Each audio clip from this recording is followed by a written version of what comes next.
Good morning વિદ્યાર્થી મિત્રો, આપણે ધોરણ 9 એસએસ સામાજિક વિજ્ઞાન એની અંદર આપણે ચેપ્ટર નંબર 2ની શરૂઆત કરી છે, પ્રથમ વિશ્વયુદ્ધ અને રશિયન ક્રાંતિ. જેની આપણે આગળ માહિતી મળી એમાં જોયું હતું કે પશ્ચિમ યુરોપના જે દેશો છે એ લોકોએ એશિયા અને આફ્રિકામાં સંસ્થાનવાદ સ્થાપવા માટે કેટલી હરીફાઈ કરી, કેટલી સ્પર્ધા કરી અને પ્રથમ વિશ્વયુદ્ધની ભૂમિકાનું સર્જન કેવી રીતે થયું એ જોયું. આજે આપણે વાત કરવાની છે પ્રથમ વિશ્વયુદ્ધના પરિણામ અથવા તો પરિબળો શું છે, કારણો, પ્રથમ વિશ્વયુદ્ધ થવાનું કારણ શું છે, એનું પરિબળો શું હતા, એના વિશે આપણે માહિતી મેળવવાના છીએ. આધુનિક વિશ્વયુદ્ધની કેટલીક હૃદયદ્રાવ્યક એટલે કે ખૂબ જબરજસ્ત પરિસ્થિતિ એટલે હૃદયદ્રાવ્યક અને અવિસ્મરણીય એટલે કે ભૂલી ના શકાય એવી ઘટનાઓમાં પ્રથમ વિશ્વયુદ્ધનો સમાવેશ થાય છે. અત્યારના યુગની વાત કરીએ તો પ્રથમ વિશ્વયુદ્ધ જે થયું હતું એની જે ઘટનાઓ થઈ હતી એ ક્યારેય ભૂલી શકાય એવી નથી. વિશ્વયુદ્ધ કોઈ એકાદ બે પ્રસંગ કે પરિબળના કારણે થયું ન હતું. વિશ્વયુદ્ધ કારણ કોઈ એક કારણ નહીં કે કોઈ એક કે બે પ્રસંગો નથી, તેની પાછળ અનેક પ્રકારના કારણો જવાબદાર છે. વિશ્વયુદ્ધ થવાના કારણો ઘણા બધા છે. પ્રથમ વિશ્વયુદ્ધનો પ્રારંભ 1 ઓગસ્ટ 1914ના રોજ થયો હતો. મોસ્ટ આઈએમપી ક્વેશ્ચન છે, પ્રથમ વિશ્વયુદ્ધનો આરંભ ક્યારે થયો હતો? તો પ્રથમ વિશ્વયુદ્ધનો પ્રારંભ અથવા તો આરંભ 1 ઓગસ્ટ 1914ના રોજ થયો હતો. જર્મનીએ સેડાનની લડાઈમાં ફ્રાન્સને પરાજય આપ્યો. જર્મનીએ શું કર્યું? તો જર્મનીએ સેડાનની લડાઈમાં ફ્રાન્સને પરાજય આપ્યો. હારી કોણ જાય છે? ફ્રાન્સ હારી જાય છે. અને તેથી ફ્રાન્સને ફ્રેન્કફર્ટની સંધિ કરવી પડી. ફ્રાન્સે શાની સંધિ કરવી પડી? તો ફ્રાન્સે ફ્રેન્કફર્ટની સંધિ કરવી પડી. ક્યારે કરી હતી? ઈસવીસન 1871માં. ફરી બોલું છું કે ફ્રાન્સનો પરાજય થતાં ફ્રાન્સે શું કર્યું હતું? ફ્રાન્સને ફ્રેન્કફર્ટની સંધિ કરવી પડી હતી 1871માં. તે અનુસાર યુદ્ધ દંડ અને પોતાના બે પ્રદેશો આલ્સેસ અને લોરેન્સ જર્મનીને આપવા પડ્યા હતા. હવે ફ્રાન્સનો પરાજય થયો એના કારણે ફ્રાન્સે પોતાના બે પ્રદેશો યુદ્ધના દંડ તરીકે હારી ગયો એટલા માટે એને બે પ્રદેશો આપવા પડ્યા. તો કયા બે પ્રદેશો આપ્યા હતા? તો એણે બે પ્રદેશો હતા જે આલ્સેસ અને લોરેન્સ જે જર્મનીના પ્રદેશો હતા એ જે ફ્રાન્સના પ્રદેશો હતા એ એને જર્મનીને આપવા પડ્યા. બરાબર, એટલે જર્મનીને આપવા પડ્યા હતા. ફ્રાન્સે આ અપમાન ક્યારેય ભૂલી શક્યું નહોતું ને ફ્રાન્સને આ વસ્તુ કેવું લાગ્યું? અપમાનજનક લાગ્યું. એટલે ક્યારેય ભૂલી શક્યું નહીં કે અમારા બે પ્રદેશ લઈ લીધા એવું ફ્રાન્સને લાગવા લાગ્યું. આમ ફ્રેન્કફર્ટની સંધિ જ પ્રથમ વિશ્વયુદ્ધનું મુખ્ય કારણ બન્યું. એટલે મુખ્ય કારણ શું છે? તો કે ફ્રેન્કફર્ટની સંધિ જ મુખ્ય કારણ બન્યું. આમ આ એક યુદ્ધના અંતમાં જ બીજા ભાવિ યુદ્ધના બીજ રોપાઈ ગયા. એમ કે ભાઈ યુદ્ધ પૂરું થઈ ગયું જર્મની અને ફ્રાન્સ વચ્ચેનું, પણ હકીકતમાં જે યુદ્ધના બીજ નખાયા મીન્સ કે જે યુદ્ધનો અંત હતો ને, અંત શું હતું? ભાઈ દંડ તરીકે એના બે પ્રદેશો લઈ લીધા ફ્રાન્સના. બરાબર છે, એટલે એમ લાગ્યું કે ભાઈ હવે શાંત પડી ગયું, પણ એને માઠું લાગ્યું, ખોટું લાગ્યું, અપમાન લાગ્યું. અને એ અપમાન લાગ્યું જે અંત હતો એ જ વિશ્વયુદ્ધનું કારણ હતું. આ એક યુદ્ધના અંતમાં જ બીજા ભાવિ યુદ્ધની બીજ રોપાઈ ગયા હતા. આગળ આર્થિક પરિબળ શું થયું? તો આર્થિક પરિબળની વાત કરીએ તો 19મી સદીમાં ઇંગ્લેન્ડ એશિયા તથા આફ્રિકામાં વિશાળ સામ્રાજ્યવાદ જમાવતું હતું. આપણે સૌ જાણીએ છીએ કે આપણો દેશ એશિયા ખંડમાં આવેલો છે જ્યાં ઇંગ્લેન્ડે ઘણા વર્ષો રાજ કર્યું તથા આફ્રિકામાં વિશાળ સામ્રાજ્યવાદ જમાવ્યું હતું. કોણે? તો ઇંગ્લેન્ડે. એશિયા અને આફ્રિકા બંનેમાં તે પોતાના સંસ્થાનોનું આર્થિક શોષણ કરીને ધનવાન બન્યું. આપણે જાણીએ છીએ કે ભારતની કમાણી બરાબર વિદેશમાં જવા લાગી, ઇંગ્લેન્ડમાં જવા લાગી. ભારતના ભોગે ઇંગ્લેન્ડનો વિકાસ થયો છે. એટલે આર્થિક શોષણ ઇંગ્લેન્ડે કર્યું અને પોતે ધનવાન બની ગયું. ઇંગ્લેન્ડ પોતે ધનવાન બની ગયું. ઔદ્યોગિક ક્રાંતિ તથા સંસ્થાનવાદના ઝડપી ફેલાવાના લીધે યુરોપને પુષ્કળ કાચા માલની જરૂર પડી. હવે ઔદ્યોગિક ક્રાંતિનો વિકાસ થયો, પોતાના સંસ્થાનો વધારી દીધા, એના કારણે યુરોપને શું થવા લાગ્યું? મીન્સ કે ઇંગ્લેન્ડ જેવા પ્રદેશોને પુષ્કળ કાચા માલની જરૂર પડી.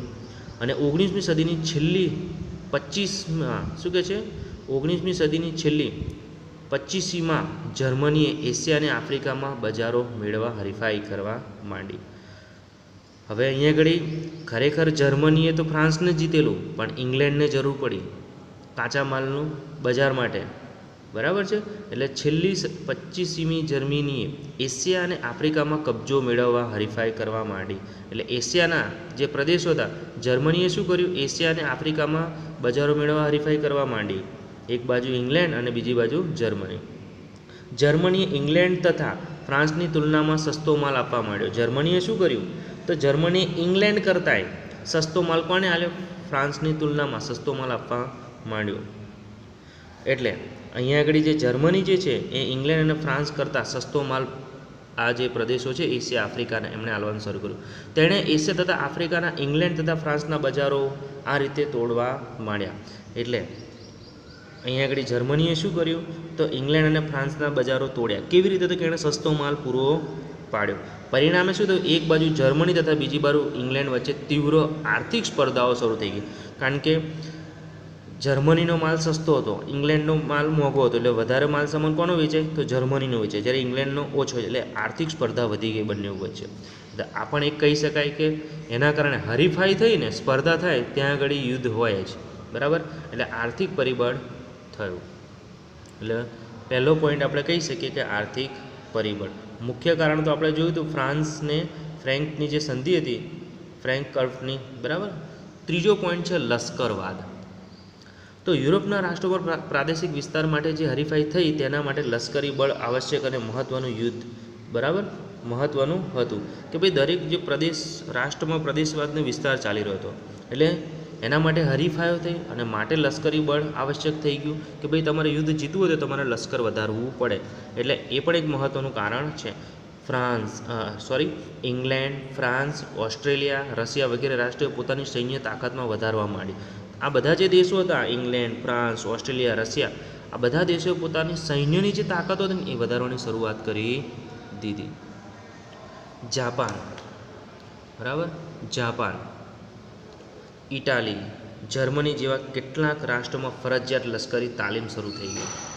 એટલે જાપાન, જર્મની એવા જે દેશો હતા એની અંદર એ લોકોએ શું કર્યું, ફરજિયાત લશ્કરી તાલીમો શરૂ કરાવી દીધી. એટલે પોતાનું સૈન્ય વધે એટલા માટે. સ્વરક્ષણના બહાના નીચે શસ્ત્રોનું ઉત્પાદન વધ્યું કે ભાઈ અમે પોતાનું રક્ષણ કરવા માંગીએ છીએ, એટલા માટે દરેક દેશે શું કર્યું, શસ્ત્રોનું ઉત્પાદન વધાર્યું, શસ્ત્ર સરંજામ, બરાબર, એનું ઉત્પાદન વધાર્યું. આમ લશ્કરવાદને ઉત્તેજન મળ્યું અને આર્થિક સ્પર્ધાઓમાં લશ્કરી સ્પર્ધા ઉમેરાતા યુદ્ધનું વાતાવરણ વધારે ઉગ્ર બની ગયું. હવે શું થાય છે તો કે આર્થિક ઉત્તેજન જે ચાલુ હતું એની અંદર લશ્કરવાદને ઉત્તેજન મળી ગયું. એટલે આર્થિક સ્પર્ધામાં લશ્કરી સ્પર્ધા ઉમેરાતા યુદ્ધનું વાતાવરણ વધારે ઉગ્ર. એક બાજુ પોતાનો ધંધો વ્યાપાર એટલે આર્થિક સ્પર્ધા ચાલી હતી, એની અંદર લશ્કરવાદ વધ્યું એટલે લશ્કરવાદની સ્પર્ધા થઈ. એટલે બંને પરિણામો જે થયા લશ્કરવાદને આર્થિક, એના કારણે, બરાબર, વધારે ઉગ્ર બન્યું. એટલે વાતાવરણ વધારે ખરાબ બને છે. પછીનો પોઈન્ટ છે જૂથબંધી અને ગુપ્ત સંધિઓ.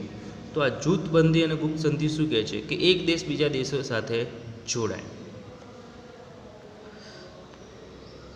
પ્રથમ વિશ્વયુદ્ધના સર્જનમાં જૂથબંધીઓ અને ગુપ્ત કરારોએ મહત્ત્વનો ભાગ ભજવ્યો. પ્રથમ વિશ્વયુદ્ધ પહેલાં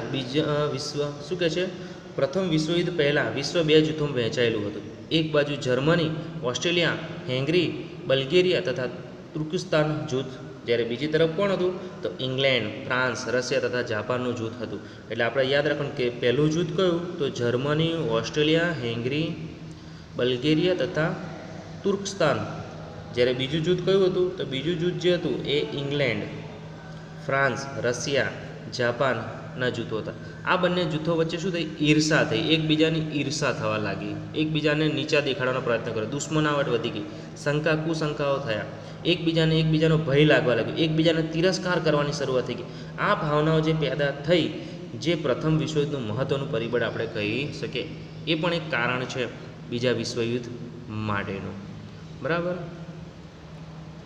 પછીનો પોઈન્ટ છે ઉગ્ર રાષ્ટ્રવાદની ભાવના. દરેક દેશ પોતપોતાના દેશને રક્ષા કરવા માંગે, પોતાના દેશ પ્રત્યે વફાદાર થવા લાગ્યા.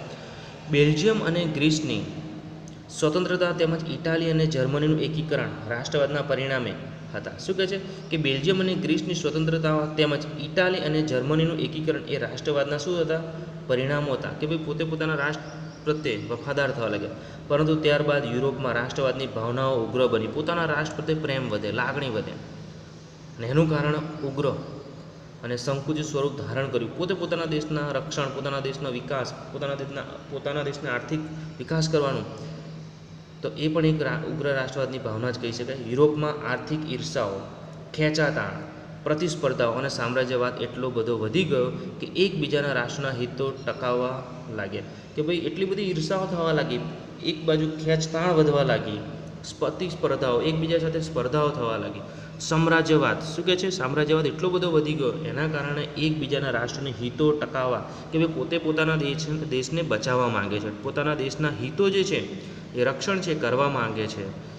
અને યુરોપના અગ્રણીઓએ શું કર્યું?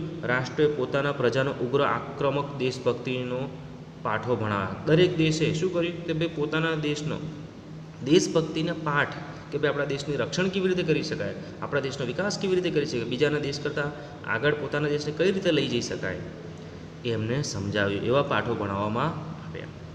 પોતાના દેશ પ્રત્યે પ્રેમ અને અન્ય રાષ્ટ્ર પ્રત્યેની ઘૃણાનું પ્રોત્સાહન આપવામાં આવ્યું. કે ભાઈ પોતાનો દેશ એ પોતાનો જ છે, અને બીજાના રાષ્ટ્ર પ્રત્યે અથવા તો બીજાના દેશ પ્રત્યે ઘૃણા ઊભી કરી, પોતાના દેશ પ્રત્યે લાગણીઓ વધારી, બીજાના દેશ પ્રત્યે દુશ્મનાવટ વધારી. જર્મન સમ્રાટ કૈસર વિલિયમ બીજા ઉગ્ર રાષ્ટ્રવાદ અને સામ્રાજ્યવાદનો પ્રણેતા હતો. અંડરલાઇન કરો કે જર્મન સમ્રાટ કૈસર વિલિયમ જે છે એ બીજો ઉગ્ર રાષ્ટ્રવાદ અને સામ્રાજ્યવાદનો પ્રણેતા હતો. તે મહત્વાકાંક્ષી અને વિશ્વ પ્રભુત્વની નીતિમાં માનતો હતો. એ શું કરતો? પોતાની મહત્વાકાંક્ષા એટલી બધી હતી કે બીજાના દેશને જીતી લેવું, પોતે પ્રભુત્વવાદી બનવા ઈચ્છતો. એની નીતિ કેવી હતી? કે બીજા ઉપર વર્ચસ્વ જમાવવું, પ્રભુત્વ રાખવું, એવી એની નીતિ હતી. તે પોતાની પ્રચંડ લશ્કરી તાકાતથી પોતાનું ધાર્યું કરવા માંગતો હતો. એની ઈચ્છા શું હતી? કે પોતાની જોડે લશ્કર હતું, ને લશ્કરની તાકાતથી પોતાનું ધાર્યું પરિણામ મેળવવા માંગતો હતો. જર્મનીની જેમ અન્ય રાષ્ટ્રોમાં પણ યુદ્ધની ભાવના ફેલાઈ અને આ પ્રથમ વિશ્વયુદ્ધમાં પરિણમી. બરાબર, જર્મની જેમ અન્ય રાષ્ટ્રોમાં પણ શું થયું? યુદ્ધની ભાવનાઓ ફેલાવા લાગી અને આ પ્રથમ વિશ્વયુદ્ધનું પણ પરિણામ કહી શકાય. ત્યાર પછી છે વર્તમાનપત્રનો ફાળો. વર્તમાનપત્રો એટલે કે ન્યૂઝપેપરમાં એકબીજાને થતી જાણ, મદદ. યુરોપના રાષ્ટ્રના વર્તમાનપત્રોના પરસ્પર આકરા, ઉશ્કેરણીજનક, અતિશયોક્તિ ભર્યા અને જુઠ્ઠું લખાણોએ પરસ્પર હરીફાઈ દેશોની વિરુદ્ધ ઝેર ઓંકી પ્રજામાં દુશ્મનાવટની લાગણી એટલી હદે ભડકાવી કે સત્તા સ્થાપનાને બેઠેલા લોકો શાંતિ સ્થાપવા કે સમાધાન કરવાના પ્રયત્નો પણ ન કરી શક્યા. એટલે વર્તમાનપત્રોમાં એકબીજા ઉપર અથવા તો પરસ્પર આકરા, ઉશ્કેરણીજનક, એકબીજાને અકળાવવા, એકબીજા ઉપર ગુસ્સે કરવો, એવા અતિશયોક્તિ ભર્યા અને જુઠ્ઠા લખાણો શરૂ થઈ ગયા અને હરીફાઈ દેશોની વિરુદ્ધ ઝેર ઓકવા લાગ્યા, એકબીજાનું ખરાબ બોલવા લાગ્યા. અને એના કારણે એટલી બધી હદે આગ ભડકાવી કે સત્તા જે સ્થાપવા બેઠેલા લોકો હતા એ લોકો આ લોકોની શાંતિ સ્થાપવા કે સમાધાન કરવા પ્રયત્નો પણ ન કરી શકે. લોકો એકબીજા જોડે ઝઘડો કરવા માટે તૈયાર થઈ ગયા, એકબીજા સાથે યુદ્ધ કરવા તૈયાર થઈ ગયા, એકબીજાનું ખોટું જ બોલવા તૈયાર થઈ ગયા, એક દેશ બીજા દેશનું વિરુદ્ધ બની ગયા વર્તમાનપત્રોના જૂઠા લખાણના કારણે. વિશ્વયુદ્ધનું બીજું પરિણામ, છઠ્ઠું પરિણામ છે કે યુદ્ધ અંગેનું તત્વજ્ઞાન શું છે? તો યુરોપમાં હવે યુદ્ધ એ જ કલ્યાણ. યુરોપના દેશોમાં શું થઈ ગયું? કે ભાઈ યુદ્ધ એ જ કલ્યાણ છે, તમે યુદ્ધ કરશો તો તમે જીવી શકશો, યુદ્ધ એ જ કલ્યાણ. નીતિએ જોર પકડ્યું. ટ્રીટસ જેવા જર્મન લેખકોએ અંડરલાઇન કરી રાખીએ, ટ્રીટસ જેવા જર્મન લેખકોએ સિદ્ધાંત પ્રચલિત કાર્ય કે શક્તિમાનને જ જીવવાનો હક છે. શું કહે છે? કે ભાઈ શક્તિમાન જે લોકો છે એ જ જીવી શકશે, તથા યુદ્ધ એ જ રાષ્ટ્રીય જરૂરિયાત છે, અને યુદ્ધ કરો એ આપણા રાષ્ટ્રની પહેલી અને પ્રથમ જરૂરિયાત છે. નીત્સે નામના જર્મન લેખકે કહ્યું કે શું કહ્યું છે? તો કે યુદ્ધને પવિત્ર કાર્ય ગણાવ્યું હતું. નીત્સે નામના જે જર્મન લેખક છે એણે તો શું કહ્યું હતું? કે ભાઈ યુદ્ધ એ જે છે ને, યુદ્ધનું જે કાર્ય છે એને પવિત્ર ગણવામાં આવ્યું હતું. એટલે પવિત્ર કાર્ય એ યુદ્ધ છે એમ. ઓસ્ટ્રેલિયાના રાજકુમાર અને તેની પત્ની બ્લેક હેન્ડ નામની સર્બિયાની ઉગ્રવાદી સંસ્થાના સભ્યો ગોળી મારી હત્યા કરી. શું કહે છે? કે ઓસ્ટ્રેલિયાના જે રાજકુમાર અને તેમની જે પત્ની હતી બ્લેક હેન્ડેડ નામની સર્બિયાની ઉગ્રવાદી સંસ્થાના સભ્યએ ગોળી મારી અને શું કરી એની હત્યા કરી નાખી હતી. તો રાજકુમાર અને તેની પત્નીની હત્યા કોણે કરી હતી? તો બ્લેક હેન્ડ નામની સર્બિયાની ઉગ્રવાદી સંસ્થાના સભ્યએ ગોળી મારી એની હત્યા કરી હતી. આ ઘટના પાછળ સર્બિયાનો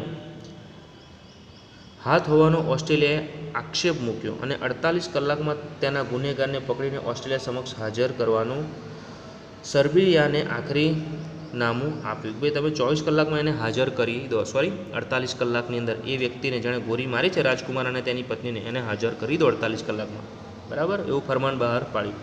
સર્બિયાએ પોતે આ બાબતની અજાણ હોવાનું જાહેર કર્યું. સર્બિયાએ શું કર્યું કે ભાઈ અમને તો એ વસ્તુનું ખબર જ નથી ને. ઓસ્ટ્રેલિયાએ સર્બિયાનું કશું નહીં સાંભળતા સર્બિયા સામે યુદ્ધ જાહેર કર્યું. આ સાથે પ્રથમ વિશ્વયુદ્ધનો પ્રારંભ થયો હતો. અને એ સમય દરમિયાન શું થયું તો કે ઓસ્ટ્રેલિયાએ સર્બિયાનું કશું સાંભળ્યું જ નહીં, કારણ કે એણે 48 કલાકમાં ગુનેગારને પકડીને ઓસ્ટ્રેલિયા સમક્ષ હાજર કરવાનો તો પણ કર્યો નહીં, અને કશું સાંભળ્યા વગર જ યુદ્ધ જાહેર કરી દીધું.